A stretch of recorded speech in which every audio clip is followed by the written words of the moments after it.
आज का जो हमारा वीडियो है ये जनरल माइक्रोबायोलॉजी के वैसे इंपॉर्टेंट क्वेश्चन के ऊपर है जो कि एग्ज़ाम में बार बार पूछे जाते हैं।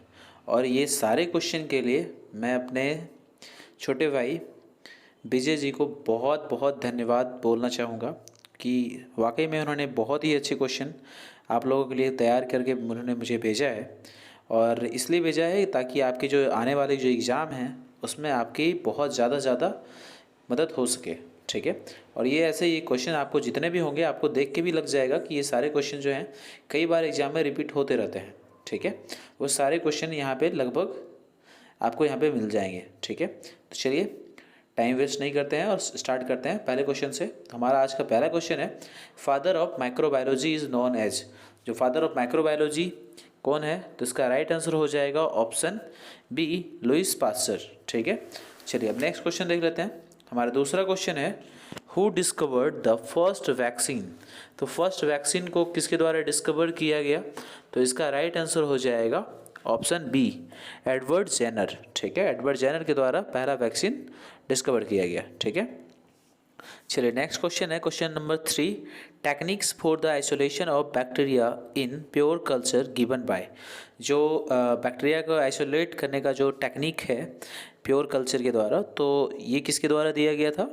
तो इसका राइट आंसर हो जाएगा ऑप्शन ए, रॉबर्ट कोच। ठीक है। आपको याद रखना है कल्चर मेथड के द्वारा जो बैक्टीरिया को आइसोलेट करने का जो टेक्निक है वो रॉबर्ट कोच के द्वारा दिया गया है। ठीक है। नेक्स्ट क्वेश्चन है, solid media use for culture technique given by. Solid media का इस्तेमाल कल्चर टेक्निक के लिए जो करते हैं हम लोग, वो किसके द्वारा दिया गया था? तो इसका राइट आंसर हो जाएगा ऑप्शन सी, रॉबर्ट कोच। ठीक है। बिल्कुल रॉबर्ट कोच है। मीडिया यदि आपको दिख जाएगा वहाँ पे कल्चर मीडिया, तो बिल्कुल आपको रॉबर्ट कोच वहाँ पे सही जवाब लगा देना है। ठीक है। चलिए क्वेश्चन नंबर 5 देख लेते हैं। Mycobacterium leprae was discovered by. जो माइकोबैक्टीरियम लेप्रे है उसको डिस्कवर्ड किसके द्वारा डिस्कवर्ड किया गया था? तो उसका राइट आंसर हो जाएगा ऑप्शन बी, हैंसन। ठीक है। हैंसन के द्वारा जो है माइकोबैक्टीरियम लेप्रे को डिस्कवर किया गया था। चलिए क्वेश्चन नंबर 6 देख लेते हैं। Electron microscope was discovered by. जो इलेक्ट्रॉन माइक्रोस्कोप है उसको किसके द्वारा डिस्कवर किया गया? काफ़ी बार ये क्वेश्चन रिपीट होता रहता है। तो नॉल एंड ड्रुस्का, यानी जो हमारा पहला जो है option A, Knoll and Ernst Ruska, ये इसके राइट आंसर हो जाएंगे। ठीक है। क्वेश्चन नंबर 7 देख लेते हैं। Side chain theory for antibody production given by. जो साइड चेन थ्योरी है एंटीबॉडी प्रोडक्शन के लिए, तो वो किसके द्वारा दिया गया? तो इसका राइट आंसर हो जाएगा ऑप्शन सी, पॉल अर्लिक। ठीक है। आपको याद रखना है पॉल अर्लिक के द्वारा साइड चेन थ्योरी दिया गया था। ठीक है। चलिए क्वेश्चन नंबर 8 देख लेते हैं। Name the scientist who discovered the first report the acid fast nature of tubercle bacilli. जो ट्यूबरकल बैसिली का जो एसिड फास्ट नेचर है उसको सबसे पहले किस साइंटिस्ट के द्वारा डिस्कवर्ड किया गया था और रिपोर्ट किया गया?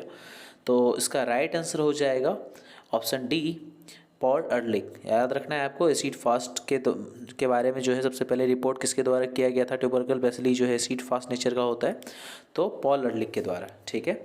चलिए क्वेश्चन नंबर 9 देख लेते हैं।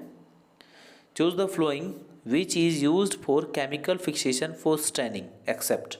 यहाँ पे आपको एक्सेप्ट के ऊपर ज़रूर ध्यान देना है। ठीक है। क्योंकि अब यहाँ पे आपको जितने भी होंगे वो सारे केमिकल स्टैनिंग होंगे, फिक्सेशन होंगे, लेकिन किसी एक को छोड़ के। तो उसका राइट आंसर हो जाएगा ऑप्शन डी, सोडियम क्लोराइड। ठीक है। ये सोडियम क्लोराइड जो है ये केमिकल फिक्सेशन के लिए इसका इस्तेमाल नहीं करते हैं। ठीक है। चलिए नेक्स्ट क्वेश्चन देख लेते हैं। Staining technique which is use for bacterial flagella and spirochetes are. जो स्टैनिंग टेक्निक है जिसका इस्तेमाल हम लोग बैक्टीरियल फ्लैजिला और स्पायरोकेट्स के लिए करते हैं, तो वो कौन सा टेक्निक हो जाएगा? तो इसका राइट आंसर हो जाएगा ऑप्शन डी, इम्प्रेग्नेशन मेथड। ठीक है। आपको याद रखना है इम्प्रेग्नेशन मेथड का इस्तेमाल किया जाता है फ्लैजिला और स्पायरोकेट्स को स्टेन करने के लिए। ठीक है। चलिए नेक्स्ट क्वेश्चन देख लेते हैं। In Gram staining technique primary stain is except. यहाँ पे आपको एक्सेप्ट फिर से ध्यान देना है। जहाँ भी आपके क्वेश्चन में एक्सेप्ट होगा तो आपको समझ जाना है कि वहाँ पे मैक्सिमम जो होंगे आंसर राइट होंगे किसी एक को छोड़ के। ठीक है। तो किसको छोड़ के? तो इसका राइट आंसर हो जाएगा ऑप्शन डी, कार्बल फ्यूसिन। ठीक है। जो कार्बल फ्यूसिन है इसका इस्तेमाल आपको पता है कि हम लोग जेडन स्टेन में करते हैं, एसिड फास्ट स्टेनिंग में करते हैं। तो यहाँ पे जो है ऑप्शन डी इसका राइट आंसर हो जाएगा। ठीक है, बाद बाकी crystal violet, methyl violet, gentian violet, तो इन सारे का इस्तेमाल हम लोग ग्राम स्टेनिंग में प्राइमरी स्टेन के रूप में करते हैं। ठीक है, क्वेश्चन नंबर 12 देख लेते हैं। Uses of Gram staining are all except, जो ग्राम स्टेनिंग का इस्तेमाल होता है, यूज़ करते हैं, किसको छोड़ के, अब सारे तो यहाँ पे होंगे ही, एक्सेप्ट है तो अब समझ जाना है किसी एक को छोड़ के बाद बाकी सारा का इस्तेमाल हो ही रहा होगा। तो इसका राइट आंसर हो जाएगा option C, can differentiate motile and non motile bacteria. ठीक है, जो ग्राम स्टेनिंग होता है उसका इस्तेमाल हम लोग मोटाइल और नॉन मोटाइल बैक्टीरिया को डिफरेंशिएट करने के लिए नहीं करते हैं। ठीक है, बाद बाकी जितने भी हैं, helps to start empirical treatment. ठीक है, उसके बाद helps to detect yeast, helps to identification, तो इन सारे चीज़ के लिए हम लोग करते हैं। ठीक है, बाद बाकी ये जो मोटाइल और नॉन मोटाइल यदि आ जाता है तो समझ जाना है कि ये बिल्कुल गलत है। ठीक है, चलिए क्वेश्चन नंबर 13 देख लेते हैं। Modification of Gram staining include all except. ठीक है, जो मॉडिफिकेशन है ग्राम स्टेनिंग में उसमें सारे चीज़ इंक्लूड हैं किसी एक को छोड़ के, तो उसका राइट आंसर हो जाएगा ऑप्शन किनियंस मॉडिफिकेशन। इनको छोड़ के बाद बाकी सारे इसके राइट आंसर हैं। ठीक है, चलिए अब नेक्स्ट क्वेश्चन देख लेते हैं। Question number 14, acid fast organism are all except. अब यहाँ पे एसिड फास्ट ऑर्गेनिज्म के बारे में पूछा जा रहा है, तो यहाँ पे किसी एक को छोड़ के बाद बाकी सारे जो होंगे वो एसिड फास्ट जो ऑर्गेनिज्म होंगे।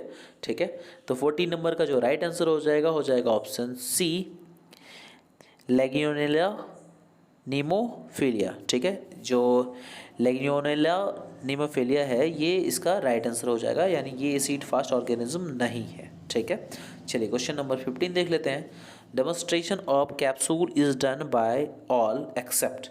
जो कैप्सूल का डेमोन्स्ट्रेशन होता है वो किसके द्वारा हम लोग करते हैं, किसी एक को छोड़ के। यहाँ पे सारे तो होंगे ही, तो एक किसको हम छोड़ के बाकी सारा का इस्तेमाल तो करते ही हैं, तो किसको छोड़ के, तो जो 15 नंबर है इसका राइट आंसर हो जाएगा ऑप्शन सी, यानी टैनिक एसिड और स्टेनिंग। जो टैनिक एसिड स्टेनिंग होता है इसको छोड़ के बाद बाकी हम सबका इस्तेमाल जो है कैप्सूल को डेमोन्स्ट्रेट करने के लिए करते हैं। ठीक है, चलिए नेक्स्ट क्वेश्चन देख लेते हैं।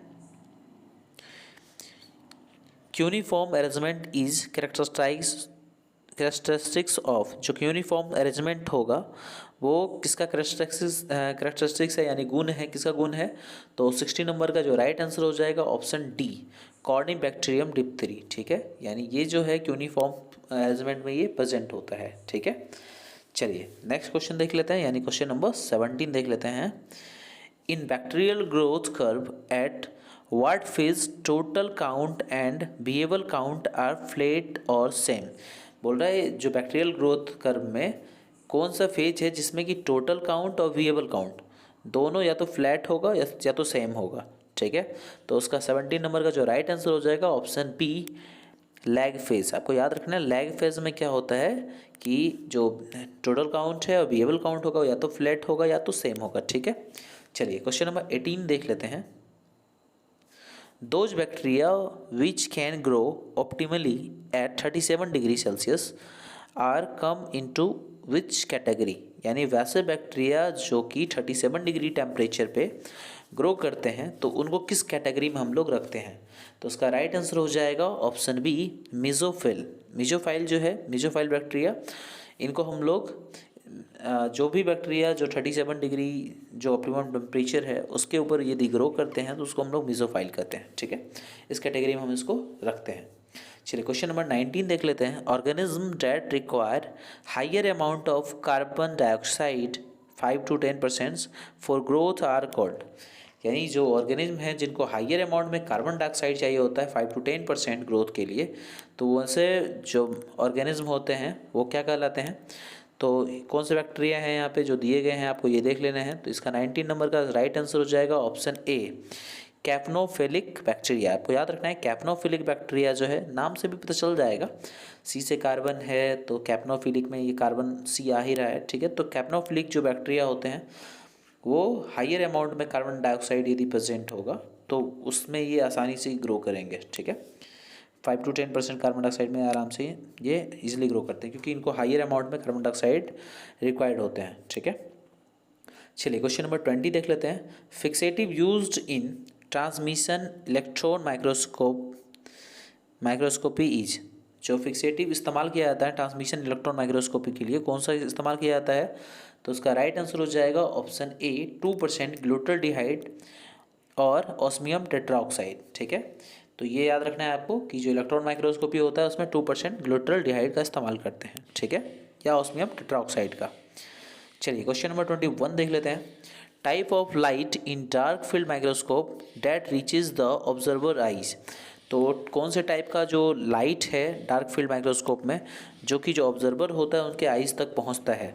तो इसका राइट आंसर हो जाएगा ऑप्शन बी रिफ्लेक्टेड लाइट। आपको याद रखना है कि रिफ्लेक्टेड लाइट जो होते हैं ऑब्जर्वर के आई तक पहुंचते हैं। ठीक है, चलिए क्वेश्चन नंबर 22 देख लेते हैं।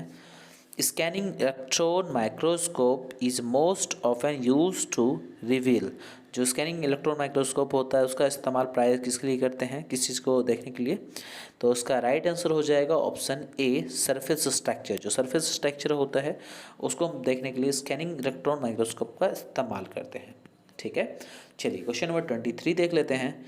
Which of the flowing fluorescent stain is correctly matched. यहाँ पे फ्लोरोसेंट स्टेन दिए गए हैं, आपको ये बताना है ये कौन से जो होंगे करेक्टली कौन से मैच कर रहे हैं उसके बारे में आपको बताना है। तो उसका राइट आंसर हो जाएगा option D calcofluor white is use for fungus. जो कैल्कोफ्लोर वाइट होता है उसका इस्तेमाल हम लोग फंगस के लिए करते हैं। ये बिल्कुल राइट आंसर है इसका। ठीक है, चलिए क्वेश्चन नंबर 24 देख लेते हैं। Culture media are sterilized by. जो कल्चर मीडिया है उसको स्टरलाइज किया जाता है, किसके द्वारा किया जाता है स्टरलाइज? तो उसका राइट आंसर हो जाएगा ऑप्शन बी ऑटोक्लेविंग। आपको याद रखना है ऑटोक्लेविंग के द्वारा कल्चर मीडिया को हम लोग स्टरलाइज करते हैं। ठीक है, चलिए क्वेश्चन नंबर 25 देख लेते हैं। Heart lung machine is sterilize by. ये जो हार्ट होते हैं या लंग्स होते हैं और जो मशीन होंगे उसको स्टरलाइज किसके द्वारा किया जाता है? तो उसका राइट आंसर हो जाएगा ऑप्शन बी ऑटोक्लेव। इसको भी ऑटोक्लेव के द्वारा हम लोग स्टरलाइज करते हैं। ठीक है, चलिए क्वेश्चन नंबर 26 देख लेते हैं। इस वीडियो में हम 30 क्वेश्चन तक देखेंगे। ठीक है, और नेक्स्ट वीडियो में जो इनके बचे हुए जो क्वेश्चन होंगे 30 क्वेश्चन उसको हम लोग अपने नेक्स्ट वीडियो में देखेंगे। ठीक है, क्योंकि ये काफ़ी बड़ा वीडियो हो जाएगा उस कारण से। और भी अच्छे अच्छे क्वेश्चन जो आपके एग्ज़ाम में आएंगे किसी दूसरे टॉपिक के ऊपर, तो उसके ऊपर भी आपको जल्द से जल्द इसमें आपको वीडियोस मिल जाएंगे जो आपके आने वाले जो एग्ज़ाम होंगे उसके लिए काफ़ी मददगार साबित होंगे। ठीक है, चलिए क्वेश्चन नंबर 26 देख लेते हैं। The typical temperature of an autoclave cooperating at 30 psi of pressure is. तो जो 30 psi प्रेशर होता है उसमें जो टिपिकल टेम्परेचर होगा ऑटोक्लेव का वो कितना होगा? तो इसका राइट आंसर हो जाएगा ऑप्शन सी 133 से 134 डिग्री सेल्सियस। ठीक है, यानी 30 psi पे प्रेशर पे यदि वहाँ पे हम लोग ऑपरेट कर रहे होते हैं तो वहाँ पे ऑटोक्लेव का जो टेम्परेचर होता है वो कितना होता है 133 टू 134 डिग्री सेल्सियस। क्लियर, चलिए नेक्स्ट क्वेश्चन देख लेते हैं। Question number 27। Phenol coefficient indicates. जो फिनोल कोफिशिएंट है वो क्या इंडिकेट करता है? तो उसका राइट आंसर हो जाएगा option C efficiency of disinfectant. जो इफिशियंसी है डिसइंफेक्टेंट की इसको ये दर्शाता है। ठीक है, फिनोल कोफिशिएंट। ठीक है, चलिए क्वेश्चन नंबर 28 देख लेते हैं। Bacillus pumilus spores are use to test the efficacy of. जो बैसिलस प्यूमिलस स्पोर्स होते हैं उसका इस्तेमाल किया जाता है किसकी एफिकेसी को देखने के लिए? तो 28 का जो राइट आंसर हो जाएगा ऑप्शन सी कोल्ड स्टरलाइजेशन। आपको याद रखना है बैसिलस प्यूमिलस जो स्पोर्स होते हैं उसका इस्तेमाल हम लोग कोल्ड स्टरलाइजेशन के लिए करते हैं। ठीक है, उसके एफिकेसी को दर्शाने के लिए इसका इस्तेमाल करते हैं। क्वेश्चन नंबर 29 देख लेते हैं। Which of the following test is use for testing the capacity of disinfectant. जो डिसइंफेक्टेंट हैं उनकी कैपेसिटी को देखने के लिए टेस्ट करने के लिए हम लोग कौन से टेस्ट करते हैं? तो इसका राइट आंसर हो जाएगा ऑप्शन बी कैल्सीसाइकिस टेस्ट। जो कैल्सीसाइकिस टेस्ट हैं वो हम लोग लगाते हैं किसके लिए करते हैं? तो जो डिसइंफेक्टेंट की कैपेसिटी है उनको टेस्ट करने के लिए। ठीक है, हमारा आज का आखिरी क्वेश्चन। ठीक है, question number 30। The microbes which is resistant to moist heat is जो माइक्रोब्स हैं जो रेसिस्टेंट होंगे मॉइस्ट हीट के, वो कौन से माइक्रोब्स होंगे? तो उसका राइट आंसर हो जाएगा ऑप्शन डी, कॉक्सिला। ठीक है, कॉक्सिला बर्नेटी जो है ये काफ़ी मॉइस्ट हीट के रेसिस्टेंट होते हैं। ठीक है, तो आपको याद रखना है कॉक्सिला बर्नेटी। ठीक है, तो आज के लिए बस इतना ही रहने देते हैं। ये आखिरी क्वेश्चन जो दिख रहा है इसको भी कर ही लेते हैं, यानी क्वेश्चन नंबर 31। ठीक है, pasteurisation of milk is done at, जो मिल्क का पेस्चराइजेशन होता है वो हम लोग करते हैं कितने टेम्परेचर पे करते हैं? तो उसका राइट आंसर हो जाएगा ऑप्शन डी, 63 डिग्री सेल्सियस। कितने टाइम के लिए करते हैं? तो 30 मिनट के लिए। ठीक है, तो आज के लिए बस इतना ही रहने देते हैं। नेक्स्ट वीडियो में जो इसके आगे का जो क्वेश्चन है उसको हम लोग देखेंगे। ठीक है, और एक बार फिर से विजय भाई को बहुत बहुत धन्यवाद, जो उन्होंने इतने सारे अच्छे क्वेश्चन आप लोगों के लिए भेजे। ठीक है, तो चलिए मिलते हैं अब नेक्स्ट वीडियो में।